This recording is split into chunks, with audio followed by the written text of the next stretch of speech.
The Federal Reserve Bank of Dallas is warning about the increased likelihood that the housing market could collapse. Now, they're worried because it seems like for the first time ever, they realize that housing prices seem a little detached from other economic fundamentals, including the amount of money people are able to make, the expenses that they have. And I just think it's so fascinating that this has been going on for years and years, and now they're like, oh, it looks like these homes might be overvalued. What's at play here? Well, we'll get into the details of what they're saying, but I think it's also important to dig into what their proposed solutions are, or at least what they're hinting at in regard to proposed solutions. They write, our evidence points to abnormal US housing market behavior for the first time since the boom of the early 2000s. Let's pause, I already have to pause. Really? For the first time since the early 2000s? Okay, these are the experts, by the way. Reasons for concern are clear in certain economic indicators, which show signs that 2021 house prices appear increasingly out of step with fundamentals. Prices may be rising to a point that they call exuberance, in which prices become increasingly out of sync with the economic fundamentals underpinning the market. The consequences of housing market exuberance can include overpriced homes, investments based on distorted expectations of returns, and reduced economic growth and employment. So what are the causes? Like what would likely cause this bubble to burst? And this is what I want you guys to focus on. The cycle is interrupted when policymakers intervene, spurring investors to become cautious and causing the flow of money into housing to dry up. Let me read that again. Causing the flow of money into houses to dry up. This could cause a housing correction or possibly even a bust. Now, there has already been a little bit of intervention recently by the Federal Reserve. What did the Federal Reserve do? They agreed to finally increase interest rates. Because private equity firms, financial institutions, major banks have been getting cheap money, zero interest money from the Federal Reserve. And what do they do with that money? They take it and they snatch up the limited inventory of homes on the market. And while you might be a renter and you might not think that's such a big deal, it translates into higher rental prices as well, because they don't flip those homes. What they end up doing is they keep the homes as rentals and they become these slumlords that get to charge higher rent. And people who get priced out of the market that maybe they were interested in living in or have been living in for their entire lives, they end up going to other parts of the country to rent. And that drives up the rental prices in those areas as well. It has a domino effect that's been incredibly destructive and damaging to working Americans. So they talk about investing and how investors have actually been a huge component, but they don't really talk about, hey, maybe there should be a policy that prevents this type of speculation within the housing industry. Maybe there needs to be a policy that prevents these investors from taking cheap money from the Federal Reserve and then pouring it into the housing market. They don't make that point. They seem to focus more on the need to, take a look at what kind of intervention might happen on a governmental level and how that could spur some sort of housing market collapse. And let me just be clear about something. Yes, there are many housing markets that are overvalued right now as a result of this speculative behavior. We'll talk about the possible correction in just a moment, but Farron, so far I'm curious to hear what you have to say. Well, right now you have investors buying 33% of the homes that are currently being sold in the United States right now. 33% are going to investors, not to people who are, hey, we gotta buy a house, we're starting a family, we just got married, or we're retiring. 33%, a third of them are going to investors because they look at real estate not as we need a roof over our head, but as a money-making opportunity. And once you turn the housing market into a commodity like that, that's when things always go haywire. And of course, as you pointed out, the same thing was happening in the early 2000s. Everybody was gonna get into the house flipping business, right? We're gonna buy these cheap properties, we're gonna dump $20,000 into it, we're gonna sell them for $100,000 more than what we paid for it. Boom, huge profit.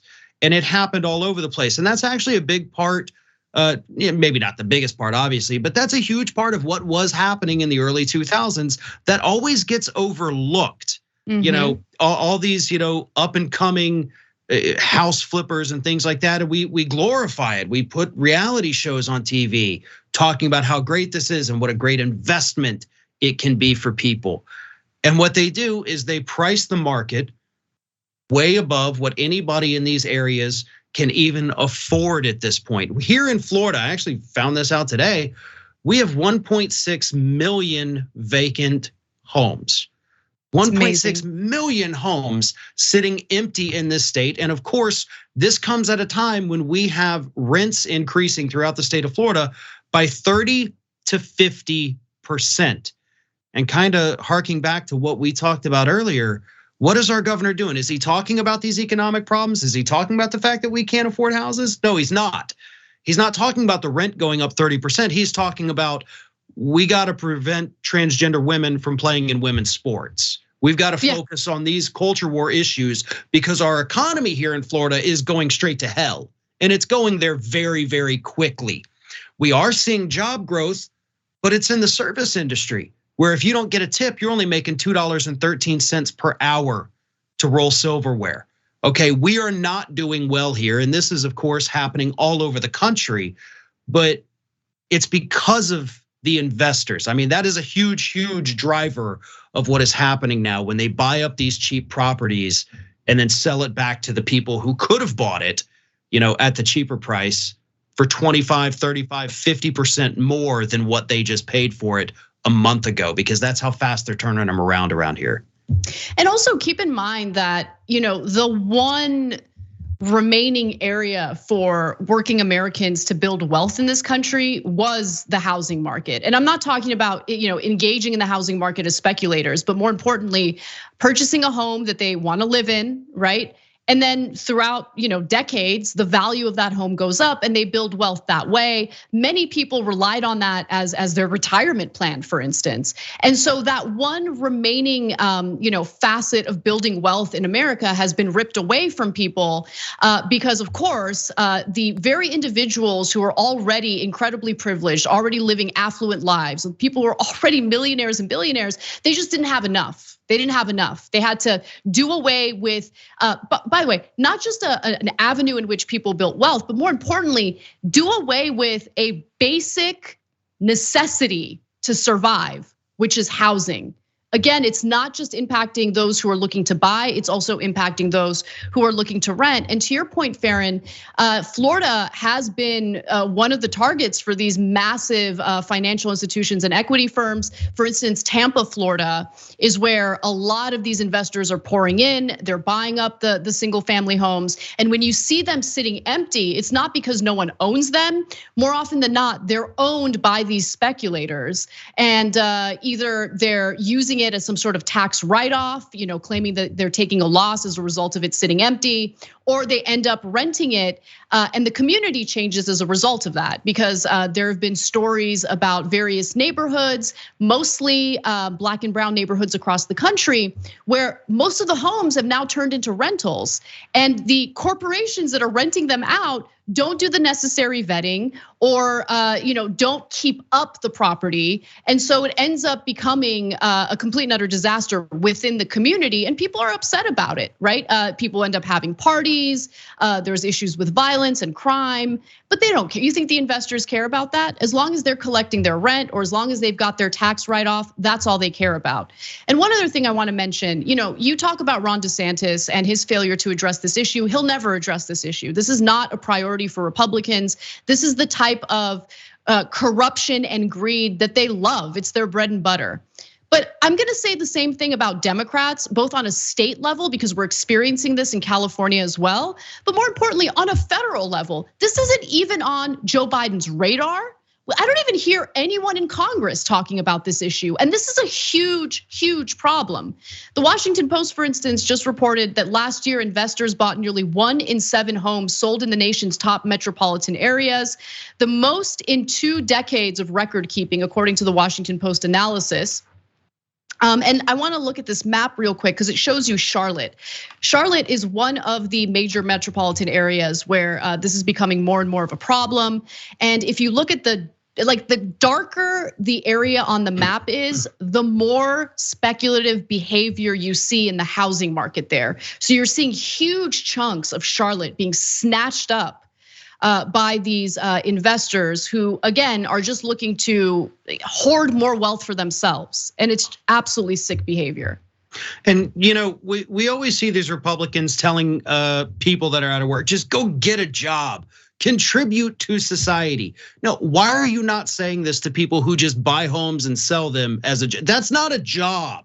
Right. Like that's not a thing that you should be able to do here in the United States. Like real estate investment, I'm sorry.